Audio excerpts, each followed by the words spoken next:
Hi everyone, my name is Aaliyah Castleberry. My pronouns are she, her, hers, and I'm a career consultant at the Yukon Center for Career Development. Today I will be presenting on the resume as part of our Husky to Hire series. Before we get started, I'd like to go over a few items so you know how to participate in today's webinar. You should see your attendee interface on your computer desktop in the upper right corner.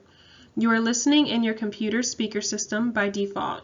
If you would prefer to join by phone, just select telephone in the audio pane and the dial-in information will be displayed.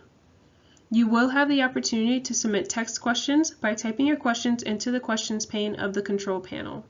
You may send in your questions at any time during the presentation.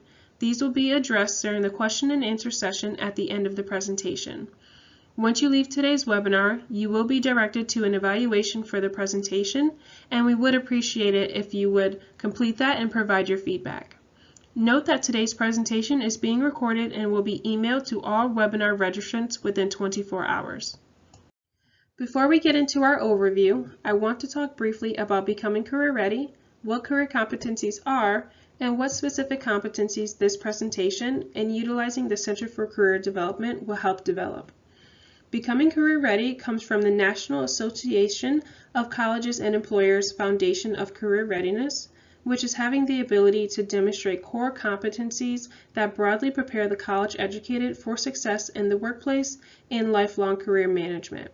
In simpler terms, becoming career ready is the development and articulation of these 8 competencies that have been identified by employers as essential for career success.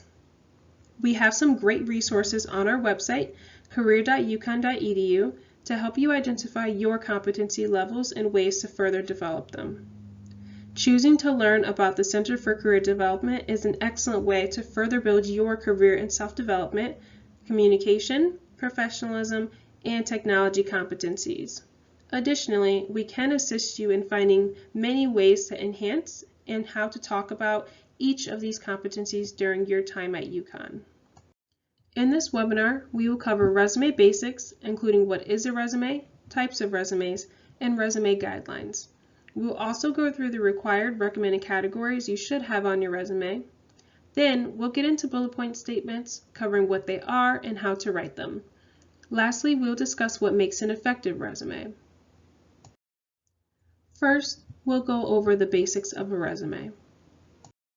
A resume is a document that presents critical and relevant information to the reader, which could be an employer or graduate school. It's typically a one-page document that highlights your educational background, experiences, accomplishments, skills, and interests, though it could be longer depending on your industry and depth of experiences. It's the most important document in marketing yourself professionally, so you want to make a good first impression. The goal of a resume is to get an interview, and the interview is what gets you the position. There are 3 types of resumes: a master resume, an industry-oriented resume, and a resume you tailor for a specific position. The length and content of each depends on the audience. Your master resume is a document that you use for yourself to keep track of everything you've done. Since it's just for you, it can be as long as you want or need it to be. From there, you can pick and choose the most relevant experiences to create a tailored 1- or 2-page resume for a specific position. An industry-oriented resume is a more narrowed version of your master resume that is tailored to a specific industry or field. Your industry-oriented resume is still for yourself, but instead of including everything on your master resume, it just includes the most relevant content for that industry. From there, you can make small adjustments to your industry resume in order to tailor it to a specific position. When you are creating your resume, we have some general rules that you should follow. An undergraduate resume should be 1 page in length. In some fields, and for graduate program applications, a 2-page resume may be standard, so students in these fields may have a longer resume. Margins should be 1/2 inch to 1 inch. The margins you choose should be the same on each side of the page. Your font size should be between 10.5 and 12. Choose an easy-to-read font that is commonly found on most computers. Times New Roman, Garamond, Calibri, or Arial are all good choices. Be consistent with your formatting. Each experience and activity should include what we call the core 4. the organization, the location, position title, and dates of involvement formatted in months and years. Be consistent with bolding and italics. In the example shown, all of the organizations are bolded and position titles are italicized. Avoid abbreviations, except you may abbreviate states. Do not use templates, grids, or tables to format your resume. When using a template, you run the risk of your resume looking like another applicant's resume if they use the same template. Plus, templates are harder to customize if you want to include more tailored content.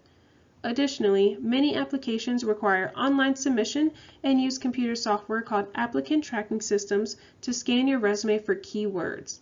This software does not read templates, grids, or tables very well and might reject your resume simply because it can't read it. Lastly, your resume should not have any typos or errors. Do not rely completely on spell check. Now, I'll go over the basic categories included on a resume. Employers typically look at a resume for only about 6 seconds before putting it into a yes, no, or maybe pile. Therefore, it's really important to make a good first impression to maximize your chances of being sorted into the yes pile. Notice how on this resume, the sections are easy to find, the information is well organized, and the document is pleasing to the eye. We'll go into each of these sections more in depth. Your contact information should be at the top of your document. List your full name in larger bold font. Include your mailing address. Remember, only states are abbreviated, so be sure to spell out roads like road, street, or drive.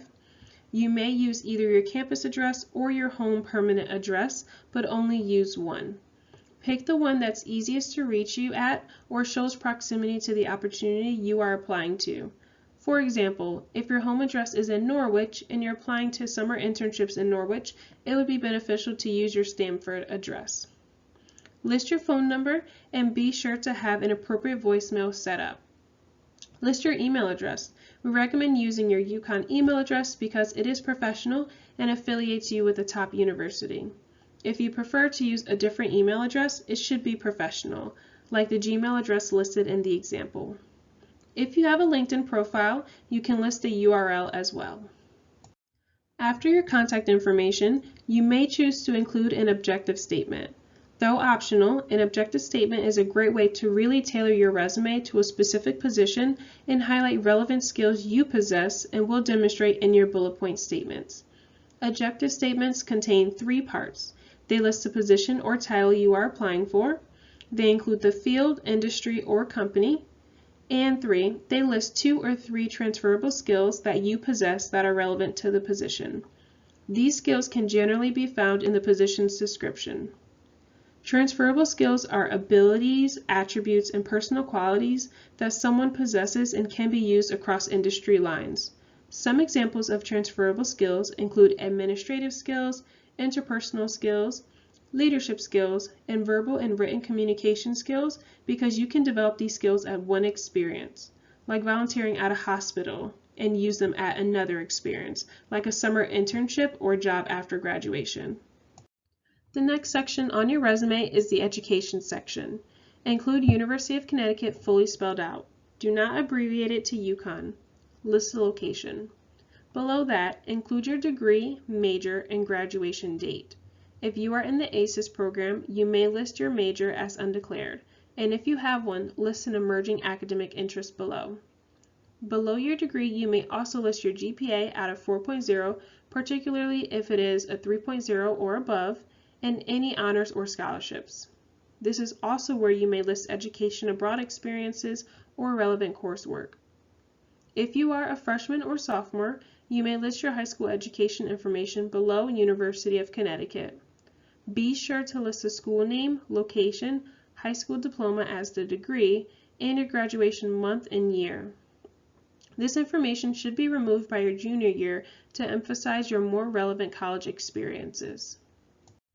After your education section, you may have 1 or 2 sections for experience and activities. You may include jobs, internships, volunteer work, club membership, and other activities, both paid and unpaid. Each experience should be formatted consistently, including the core 4, the organization, location, your title, and the time period you were there in months and years. You may list present at the end date if you are still engaged in the experience. If it is a seasonal experience that you have held over multiple years, like a job that you work during summer and breaks, you can put seasonal in parentheses next to the dates. Below each experience, you may choose to include bullet points to highlight what you did at the job or activity. Within each section, experiences and activities should be listed in reverse chronological order, meaning you will list your most recent position first. When ordering your positions, order according to the end dates first. If you have multiple positions with the same end date, use the starting date to determine the order. For example, a position from May 2017 to August 2017 would come before a position from January 2017 to August 2017 because May 2017 is more recent than January 2017. The skills section should list hard skills or technical skills, which are defined and measurable. This could include computer, language, and laboratory skills as well as certifications.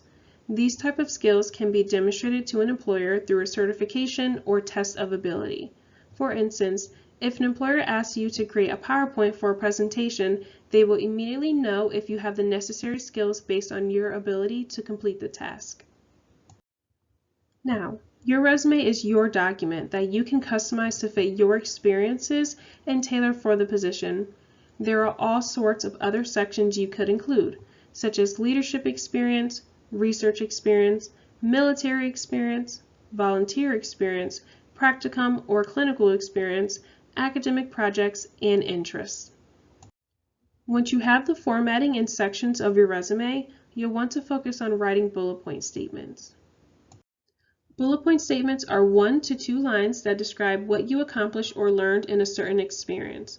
They are one of the most critical components of your resume because they allow the employer to understand how each experience relates to the one you are applying to, as well as describe the quality of your work and showcase your transferable skills. There are some general guidelines you should follow when writing bullet point statements. They should start with an action verb. For example, fundraise, manage, design are all action verbs. They are in the third person and do not contain personal pronouns such as I, me, my, or their. And pay attention to the verb tense.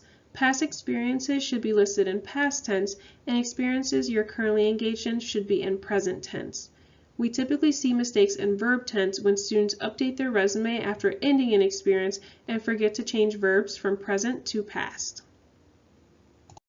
You want to keep your bullet point statements to be 1 or 2 lines, and you want to limit your bullet points to 1 to 5 per experience, depending on the relevance and depth of the experience. Therefore, you need to get your point across in a strong, concise manner. When writing, quantify whenever possible to include how much or how many so the reader can get a sense of the scope of the task or responsibility. Not every bullet point can be quantified, but do quantify if it makes sense. For example, you could include the number of people you supervised or mentored, the number of projects or presentations you completed, the average number of customers you've served, or the percentage of students admitted to an honors organization you are a member of. You will have bullet point statements on your master or industry-oriented resume, and then you might rework them to better fit your resume tailored for a specific position. Now, I'm going to go over a 3-step bullet point statement activity. We're going to talk more in depth about how to write a bullet point statement, but first, you need to think about the experience you are seeking and the required skills that you possess. This is important to helping you decide what to include in your bullet point statements. For example, Jonathan Husky is looking for a position in the sales industry utilizing communication, critical thinking, problem solving, and organizational skills. Jonathan will emphasize these skills in his bullet point statements. You can even use this as a start to creating an objective statement based on a specific position in these skills. Next, Jonathan Husky needs to develop a bullet point statement that demonstrates one or more of the transferable skills he listed above. Bullet point statements include 3 things, which we call what, how, and why. The what is what did you do? What tasks or responsibilities did you complete? The example says gave presentations to first-year students. The how is how did you do it? What skills did you use to complete the task or responsibility? Ideally, this part highlights a transferable skill you listed in step 1, but it could also be a technical or hard skill, industry-specific skills, or a specific procedure or protocol. The example says communicating, teaching, time management, and problem solving. The why is why did you do it? What was the result or importance of the task or responsibility? How did it lead to a positive outcome for the organization? The example says to educate undergraduate students on resume writing and answer questions about career development. When you do this activity on your own, you will think about an experience you would like to write or improve a bullet point statement for. Then, brainstorm some tasks or responsibility for the what. List some of the skills you used for the how. Then, write the importance or outcome of the task for the why.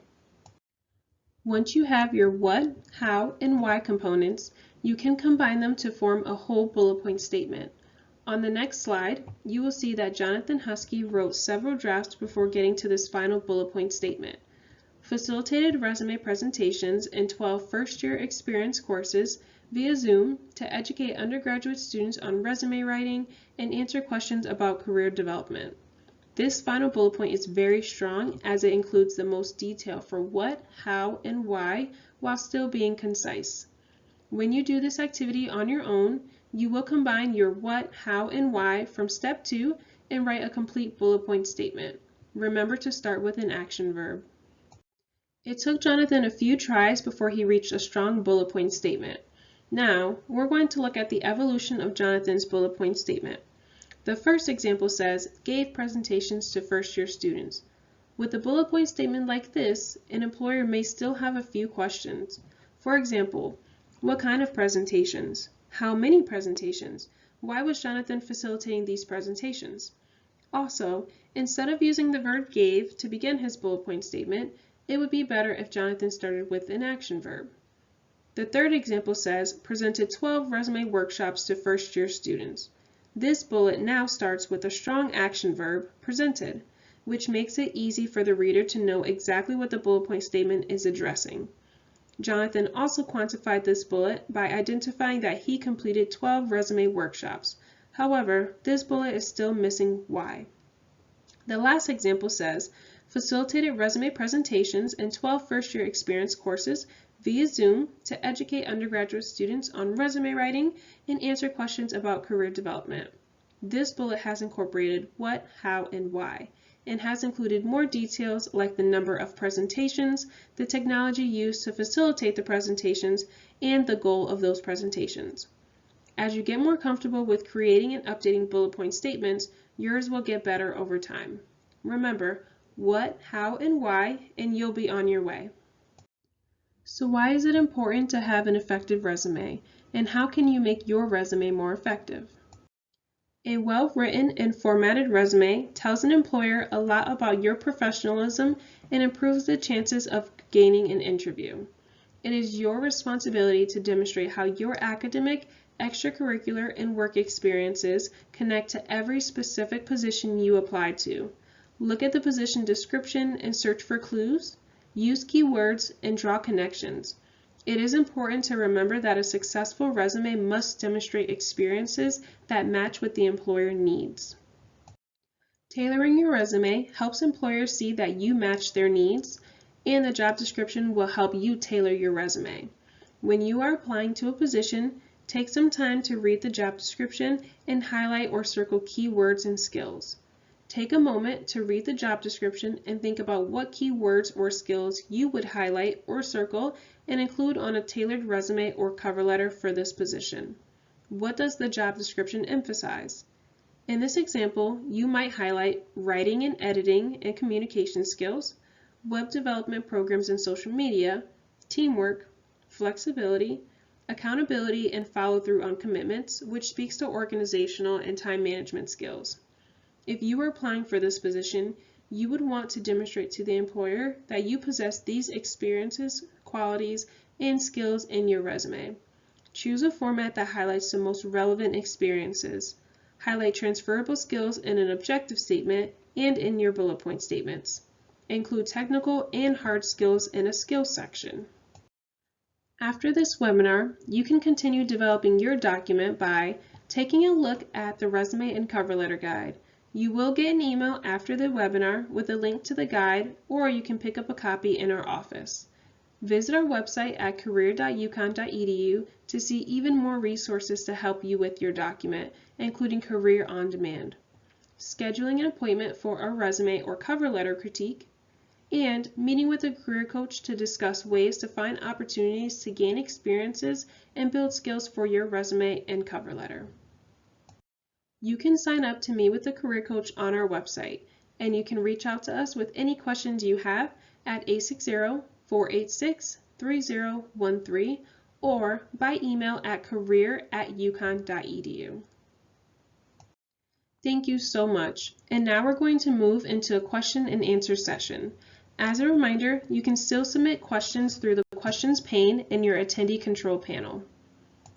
Thank you for joining us today, and we hope to see you at the Center for Career Development soon.